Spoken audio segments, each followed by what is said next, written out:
Hello, Assalamu alaikum, and welcome to Truth Unveiled with myself, Riaz Ahmed. I hope that you enjoyed our previous programs and you found them benefiting. Now, as you know that in Truth Unveiled, we always discuss the topics that you don't find being discussed on mainstream medias.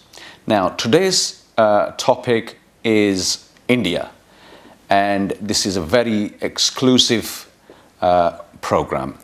Now, India, as it is known worldwide, India is known as a great democratic country. But is it really that great democratic country? Is it a democratic country at all? A country in which a slaughtering of other members of the society than the Hindus is taking place. There is a slaughtering of Muslims, there is slaughtering of Sikhs, there is slaughtering of Christians, there is slaughtering of Dalits. And these issues are not highlighted in the mainstream world media. This is the issue that we're going to discuss today. With me to discuss on this issue is VT Rajshekhar. Rajshekhar is an editor of Dalit Voice, and which is established in India 32 years ago. Now, I will introduce you to my honorable guest, Rajshekhar. Rajshekhar, welcome to the program. From myself and from the team of Message TV, we are very happy and proud and honored to have you in this program. Rajshekhar, you are here on a tour. Yes. You actually came, you was invited to an annual conference of LISA. Now, LISA is an organization. You're going to explain us a little bit more about LISA later on. But first of all, I would request you to explain a bit about yourself, about the Dalit Voice journal that you established. You're the founder of the Dalit Voice, which was established 32 years ago. Now, a bit more on this. Yeah. I'm from South India, and after finishing my law, I joined English daily paper journalism in Bangalore, and then went over to Bombay, joined the Indian Express, which was then the single largest English daily, published from about 10 centers. Then from there I was transferred to Delhi and then back to Bangalore.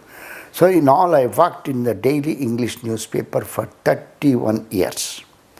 And after that, the upper caste were, the Indian Express is owned by a Marwadi, a Hindu upper caste Baniya, Marwadi, Goenka, and managed by the upper caste Brahminical people. It's a total control of the upper caste, 5 to 8% population. Because they did not like my views and policies and my writings, they dismissed me in 1981, which instantly made me so famous all over the country. And I was by then already deep in the Dalit movement, and I started an English fortnightly journal called Dalit Voice, which became a big success. And because they're the first Dalit journal in India, in English, with some language translations of it coming from the different parts of the country. And that Dalit Voice is now 32 to 33 years old. Brilliant. Now, another thing about you is that you are an author of around 100 books in English. Yes, yes. What are your main topics in these books? One of your most famous book is Caste, A Nation Within a Nation. Can you briefly explain a bit about this book? Why did you find this important to write? And why this name, Nation Within a Nation? Yes.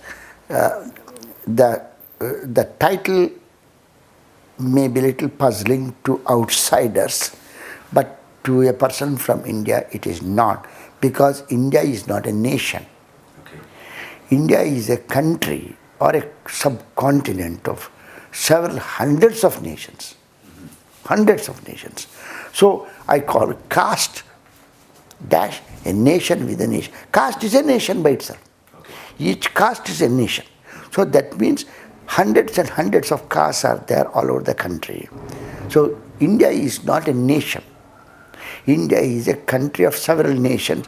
That's the point which is highlighted in this book. Now, another research, according to your research, whereas people believe, I myself have always believed, and here in the UK, worldwide, people actually believe that India majority is a Hindu nation. Now, according to your research, what I've come across is that it is not only not a majority, but Hinduism is a micro-minority. Yeah. Now, this is really strange. It would be strange for our viewers as well to find out today that Hindu is not the majority. In fact, it is a micro-minority. Yes. Many things in India are kept confidential, are a secret, because our mainstream media is hiding the truth. The truth is that India consists of three broad divisions. One is the Hindus. Second is the original inhabitants of India. Third is the non-Hindu minorities. The original inhabitants of India are three: the scheduled castes, the scheduled tribes, and the backward castes. There is a huge chunk of 65% of the population. Scheduled castes form 15 to 20% of the population. Scheduled tribes comprise 10% of the population, and the backward castes 35% of the population. Put together, it comes to 65%. And these three sections are not Hindu and were never Hindu. Okay, the original inhabitants of India. Yes. Bit on that. What religion do they have? And Yes. as you mentioned, they're not Hindus. Yes. None of these, the groups you've just mentioned, they're not Hindus. You know. So, but where we see the Hindus claiming that everyone is a Hindu apart from the Muslims, there are only Muslims who are outcast, but the rest of the people or the population is majority Hindus. See, who were the original inhabitants? These are the three sections. Right. Scheduled caste, scheduled tribe, and backward caste, or the original inhabitants of India. And the Aryans who came from some part of the current Iran, they came into India as aggressors, dominated the country through their various tricks, and they called us Hindu. Right, the Persians gave this name Hindu. Hindu. And Hindu. So Hindu, it has got different, according to the Muslims who came later on, Hindu means dirty people. Yes. So this was actually to make a division between the original inhabitants of India and those who came afterwards. So to make a division and yes, these are the two. As a recognition, Right. that those who are not Muslims, they're called Hindus. This is the most important part. Correctly understand India. The scheduled caste 20%, scheduled tribes 10%, and backward caste 30 to 35%. They are the original inhabitants of India. They constitute 65%. Then there is another section of the population which are broadly described under the Constitution of India as religious minorities. They are the Muslims, Sikhs, and Christians. The Muslims form the single largest chunk. They form 15 to 20% of the population. Muslims ruled India for over 800 years. 800 years. And even today, there are more Muslims in India than in Pakistan. Now, Muslims ruled, as you just mentioned, that Muslims ruled over India. Yes. For over 800 years. Yes. Now, during the rules of the Muslims, Yes. did the Dalit exist that time, the Dalits existed that time, Hindus existed that time, and all the other castes and religions existed that time. Were they all getting their rights from the Muslim empire or the leadership?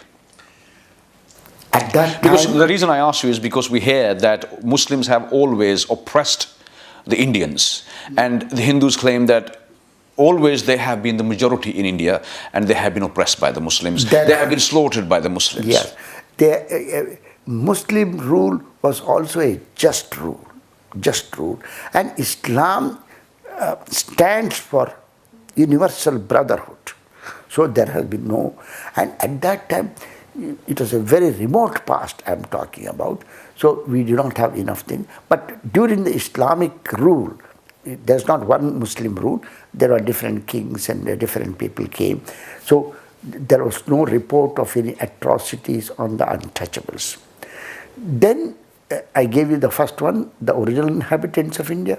Then I gave the second segment, that is the religious minority, the Muslims, Christians and the Sikhs.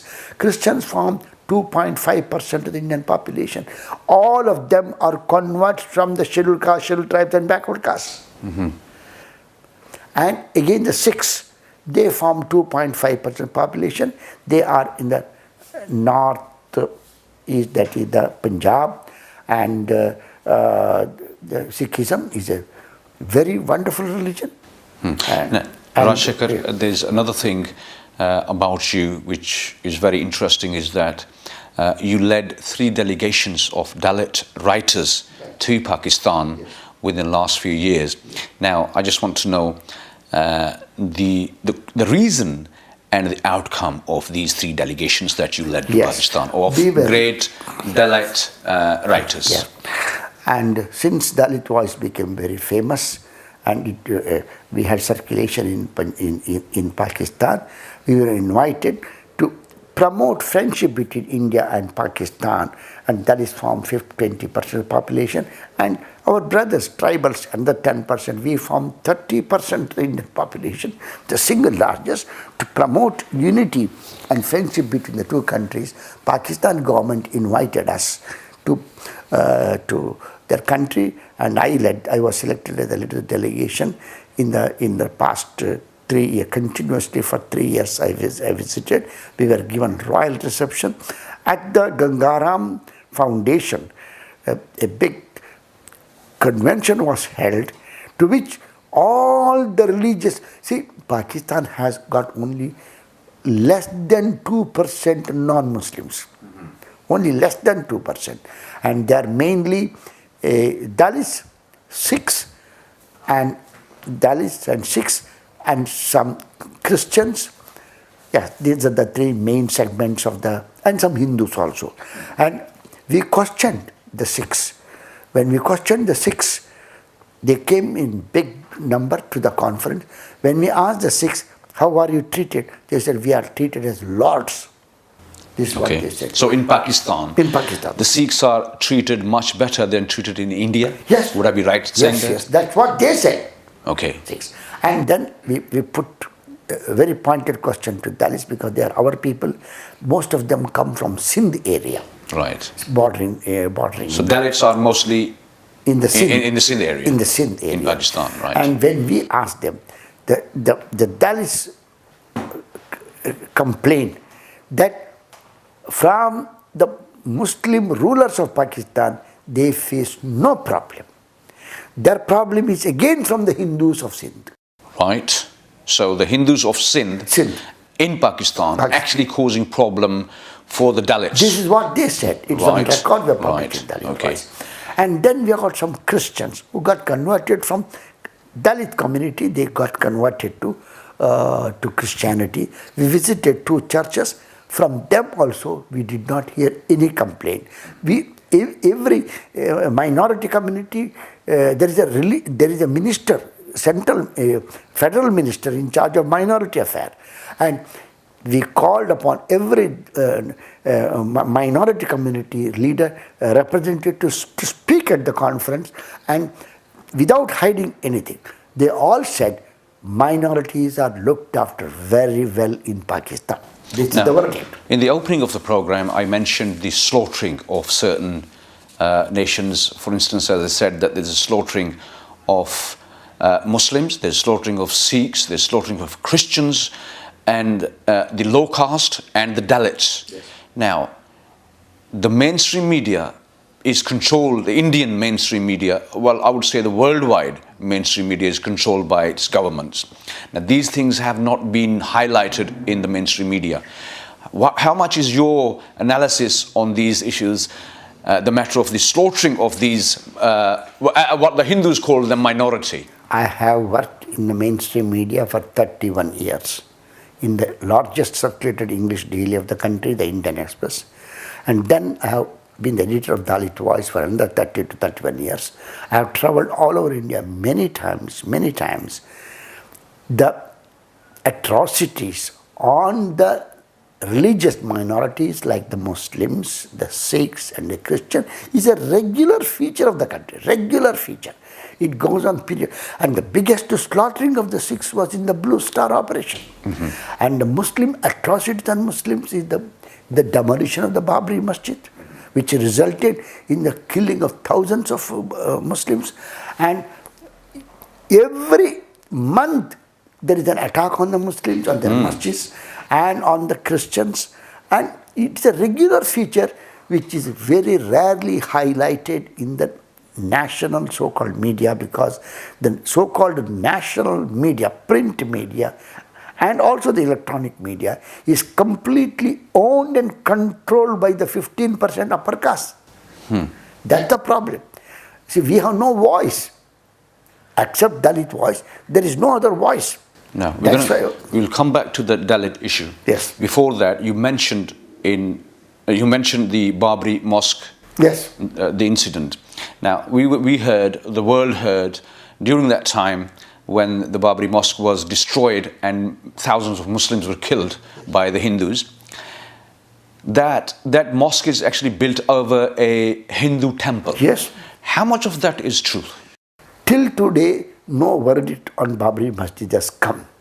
But a Dalit Sikh scholar who was a serving Indian administrative officer from West Bengal has come out with a book on the Babri Masjid saying that it was originally a masjid, a Muslim masjid. And the Hindus wanted to conquer that and to deliberately to propagate their philosophy. And the main Hindu party called the BJP, which stands for Bharatiya Janata Party, came to power because of the demolition of the Babri Masjid. Now, BJP is anti-Islamic party. Congress party, which Dr. Ambedkar, the father of India, called the original Hindu party, original Brahminical party. Right. Congress is the original Brahminical party. The BJP is born to the Congress party. BJP, therefore, is more open, more frank and more outright against Muslims, whereas Congress party policies are concealed. Now, you are a Dalit, yes. You're not a Muslim. No. Your religion has nothing to do with Islam at all. No. What makes you feel and think that Muslims have been very just rulers in the past? Is it established fact or is it your own opinion? Because what we hear from others in India, they say that Muslims were unjust. But you're a well-known author of 100 books, and you have got this. I don't suffer from prejudice. I read history. I have read history books written by the Brahmins themselves. Muslim rule. There are bad people in every community. I'm not saying that. Yes. But by and large, see, if the Muslim rule was, Muslims came from outside. Right. And in course of time, the oppressed low caste population embraced Islam, and today 20% of the Indian population is Muslim. India has the single largest Muslim population in the world. How the low caste people embraced Islam? Yeah. If the Muslims had been oppressors. There's a lot of oppression and persecution of the Dalits. Yes. We're going to go to That's a daily feature. The Dalit issue now. How long has this been taking place? Was it before the separation of India and Pakistan, the birth of Pakistan? What was the situation of the Dalit nation in India before 1947 or before the British Empire? Yes. Let's start from the British Empire. The British Empire was also good. Okay. The British rule was also good, just. Dr. Ambedkar, the father of India, also says that. And it is in the Brahminical scripture that we, the untouchables, should not read, should not write, should not see. We were kept poor and hence illiterate. Slavery, this is another kind of... So our people are working as slaves and prostitutes, beggars in all the cities. When I went to Lahore, 3 times I went, I took the official car kept at my disposal, went to the very interior of Lahore, even to the railway station to find out if there are any beggars. No, I did not find any beggars. So they're better off in Pakistan than there are in India? There are no slum. I did not find any slum in Lahore. Lahore is the second largest city, no slum and no beggar. Whereas Delhi, almost the whole Delhi has become a slum. Calcutta has become a slum 25 to 30 years back. Madras has become a slum. Why it is happening? Because Hinduism, which is actually the real name is Brahminism, is nothing but, the hierarchical gradation to the human. The whole so-called Hindu religion is like a pyramid. The people who are carrying this pyramid are the scheduled tribes and the backward castes. They carry the weight of the whole humanity. That is the cause of India's fall. Right. Now, the Dalit situation, we're going to go back to that again, that the oppression against the Dalit lately now, what is happening, what is the situation over there now? What we know is that in 1947, or when there was idea of Pakistan, when idea of Pakistan took birth amongst the Muslims, were the Dalits offered to join the Muslims so they can get them out of the oppression from the Hindus? That is a very big conspiracy which will make me go into history. That will take a lot of time. See, during the partition, we had 3 great figures. One was Dr. B.R. Ambedkar, Right. who is called as the father of India. Right. Then there is another great man called Muhammad Ali Jinnah, who was a very outstanding figure. And a third man was Mohandas Karamchand Gandhi, a Gujarati Baniya. These 3 people were the commanding 3 different sections.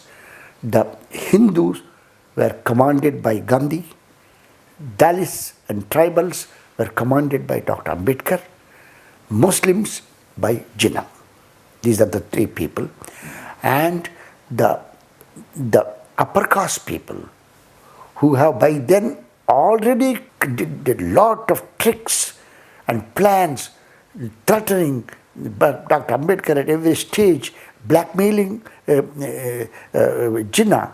So ultimately, the 3 people were kept divided, and the partition took place, and the partition did great damage to this country. Would it been better for the Dalits and the Sikhs if they had joined Jinnah's party, Muhammad Ali Jinnah's party, and they had claimed to go along with Pakistan and not remain India? Because what we've seen is that there is a lot of oppression of the Sikhs were offered an autonomous state within Pakistan by Jinnah.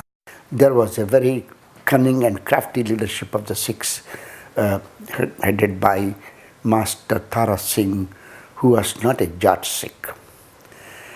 And He was not a Jat Sikh. Okay. I think he was not a Jat Sikh. Okay. And he was purchased by the Hindu leadership, and he betrayed, and Jinnah's offer was turned down. And after that, they had to face a very big massacre of Sikhs by the Brahminical leadership in the what is called the Blue Star, in which Sant Bindranwala and hundreds and thousands of Sikhs were slaughtered in the holiest temple of the Golden Temple. So yes. the Sikhs have suffered.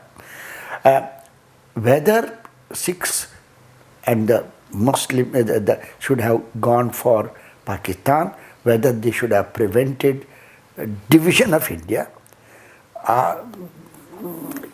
now it is too late to discuss it, because not only Pakistan was formed, immediately after Pakistan was formed, these very same Brahminical forces divided Pakistan into Pakistan and Bangladesh.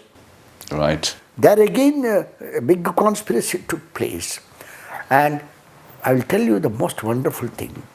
Today, see, when you live I live in a house here like this. There are some 3 or 4 houses surrounding it. If I go on quarreling with every neighbor, my life will become miserable. Sure. I should be always friendly with my immediate neighbors. But what did the Brahminical rulers of India do? With every neighbor they have quarreled. Every neighbor. Nepal is called as the world's only Hindu country. With that also, Nepal is pro-China. So it is not actually Hindu country. Is Nepal a? Nepal is the only Hindu country in the world. It is the only Hindu country. India is not a Hindu country. Nepal is. Nepal, the only Hindu, declared as the only Hindu country in the world. Such a country is pro-China. So what we hear that India is a Hindu country is all loads of lies. How can it be when there are 20% Muslims and Dalits? And Dr. Ambedkar has said, repeatedly said, untouchables are not Hindu and never Hindu. Right. Okay. Now, in India, well, worldwide, Muslims are labeled as terrorists. But in this program, we're just going to talk the situation of Muslims in India. Specifically, 2 incidents that took place, and these were instigated on the Muslims, and Muslims were blamed for these incidents, which were terrorist attacks. One was the Taj Mahal Hotel. Yes. Recently. Bombay. The Bombay incident. Then it was the train incident, the train which ran between India and Pakistan. Samjhauta Express. Yes. So we start from the Samjhauta Express. What is your analysis and research? Samjhauta Express train setting it on fire, that has already come. It is done by one Hindu extremist terrorist leader. He has been arrested. He is in the jail. Now, he's not the only person. It must be a big organization. He, according to the reports in the Brahminical paper, he belongs to the Abhinava Bharat. Right. Abhinava Bharat. Abhinava Bharat, can you explain what it means in English? Abhinava Bharat is a name coined by themselves, but most of the people, the top leadership of the Abhinava Bharat, they are all in jail now. Right. In a town in Maharashtra called Nasik, but they are well kept. Right. They're looked after in the jail as well. Looked after in the jail. No trial has started about them. The Abhinav Bharat is a part of the Hindu terrorist organization called the RSS, Rashtriya Swayam Sevak Sangh. From the very beginning, it's a very old institution. Rashtriya, it's a part and parcel of it, though it goes on claiming different, but they're all one. Now, these people want to, they say that the Abhinava Bharat people, it's a drama played within themselves. Abhinava Bharat people, leadership the leader is a serving Lieutenant Colonel of the Indian Army. Right. His name is Srikant Purohit. Young man, He had been to, all these things I read in the book written by Mr. Mushrif, a retired Deputy Inspector General of Police. He has written a book on the Bombay terrorist attack called Who Killed Karkare? Who Killed Karkare? I refer to it in my lease of speech. Sure. In that book, Mushrif has revealed that a part of the Bombay terrorist attack was staged by the Abhinav Bharat to kill a very able police officer called Karkare, who is himself a Brahmin. Okay. Now, those young men who were involved in this terrorist attack, Yes. were they actually from Pakistan? Because this is what the world has been told, that those terrorists, they were from Pakistan. They traveled all the way from Pakistan and into The India. Bombay terrorist attack has got two parts. Okay. One part is the Taj Mahal, Hotel Taj Mahal site, Oberoi, another Chabad House and all. That's one part. And the Bombay station. Bombay, Victoria Terminus VT station, and the Times of India office and the killing of Karkare. That's another part, two parts. How the two were stayed together is still a mystery. Okay. Everything is a mystery in India. Sure. Nothing comes out because our Indian Brahminical mainstream paper, they are not interested in disclosing the truth because they're all part of the gang, Sure. part of the conspiracy. So the Abhinav Bharat role comes only in the Victoria Terminus, that side. And they, according to the reports, they have caught hold of one Pakistani fellow called Kasab. Kasab, yes. Kasab.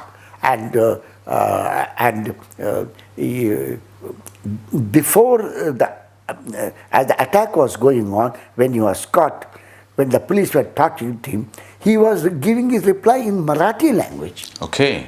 Marathi language. I was wondering how So he can... that guy, Kasab, which is Kasab. known the main terrorist That's what in the Bombay incident, Yeah. he was talking in Marathi language. Yes, Marathi language. That's what the Times of India reported. Right. Yeah.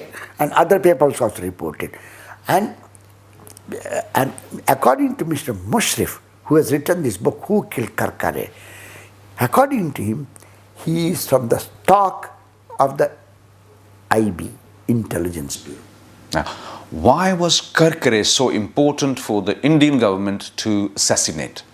No, Indian government was not the people who assassinated. So it wasn't Indian government. It is this Karkare, this Abhinav Bharat people. Right, Because okay. he booked all of them.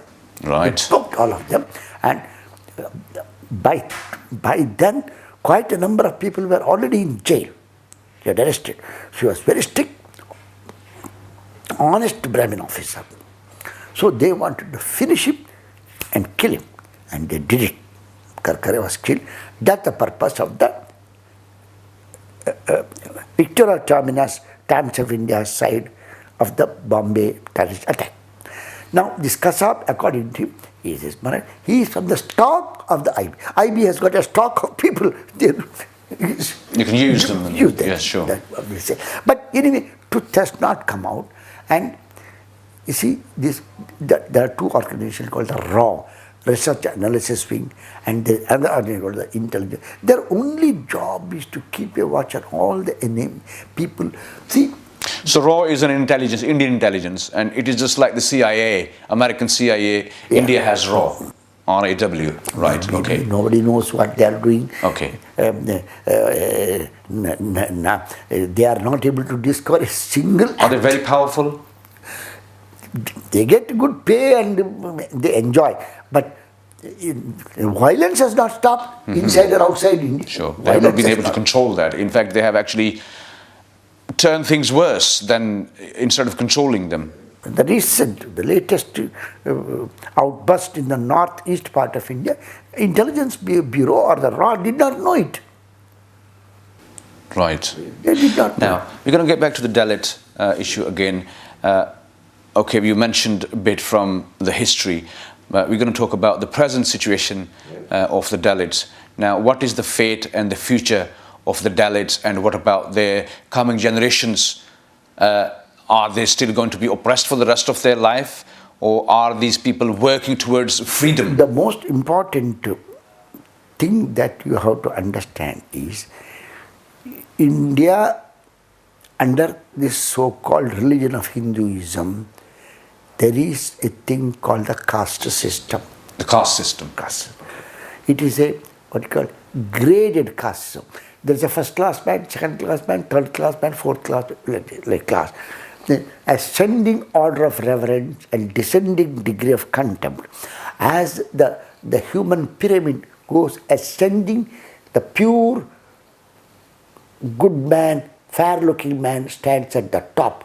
And as the descending degree of contempt comes, or useless, dirty, dark-looking people at the bottom. The base is very large, and it's like a human pyramid, and it is permanent.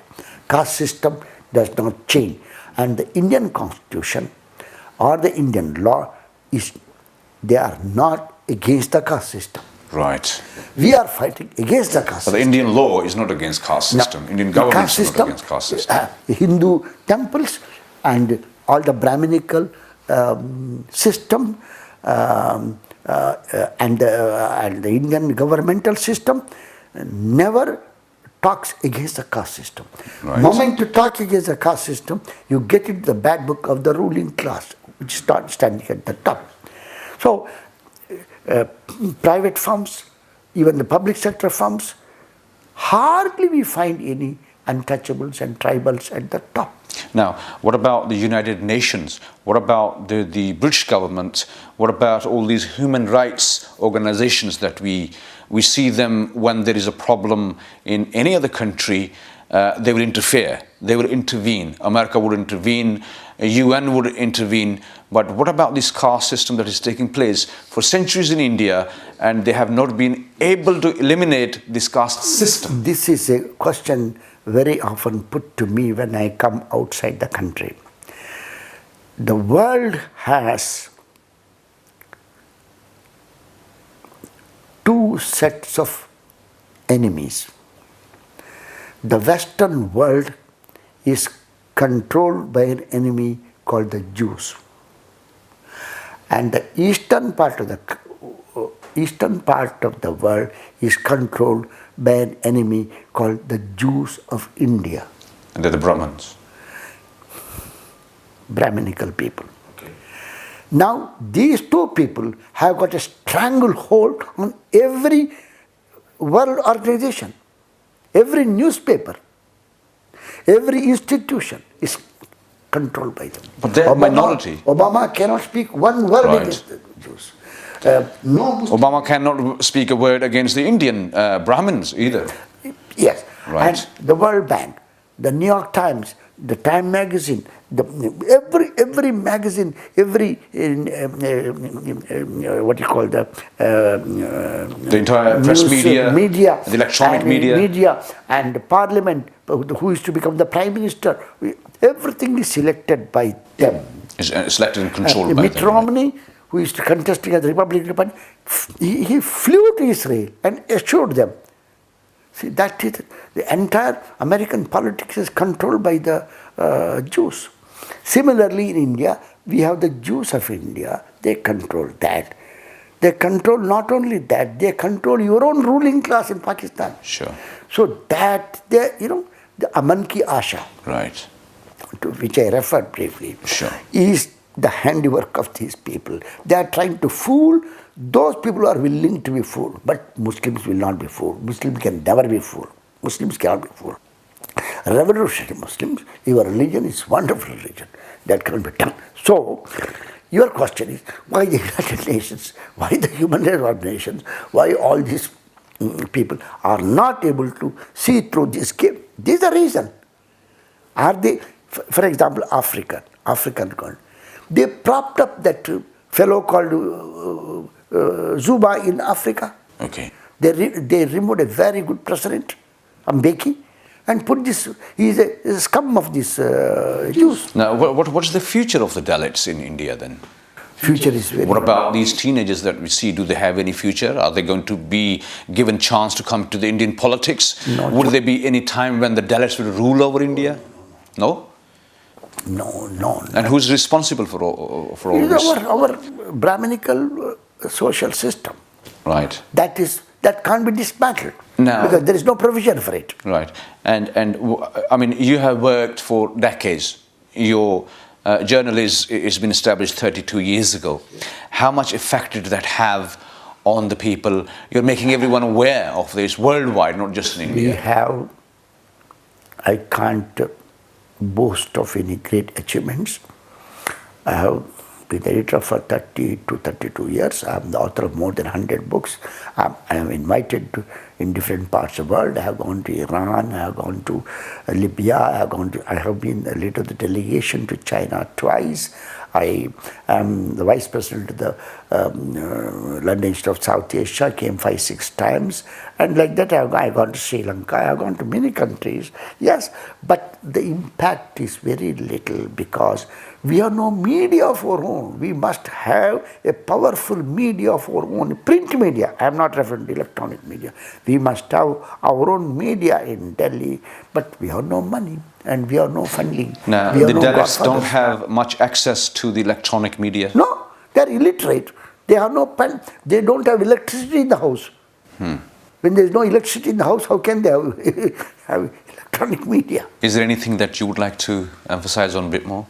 Yes, the only point is people who are interested in the liberation of India, because the Muslims of India are suffering a lot. Hundreds and hundreds of the young Muslims are in jail without a trial for years. And now and then anti-Muslim riots are triggered, engineered. They suffer. Sikhs are suffering, Christians are suffering, Dalits are suffering, over 80% of the Indian population is suffering. To highlight their problems to the world inside and the world outside, we need a media of our own. We need the support of the right-thinking, good-hearted people of the world. As you mentioned, taking your delegation to Pakistan, did the Pakistani media help you that time? Did you get interviewed by Pakistani TV channels? I was chased. Wherever I went, I was chased by the TV people and the people who interviewed many times. It happened. But see, what I talk here should not be a mere entertainment. It must be a food for thought. They must think about it.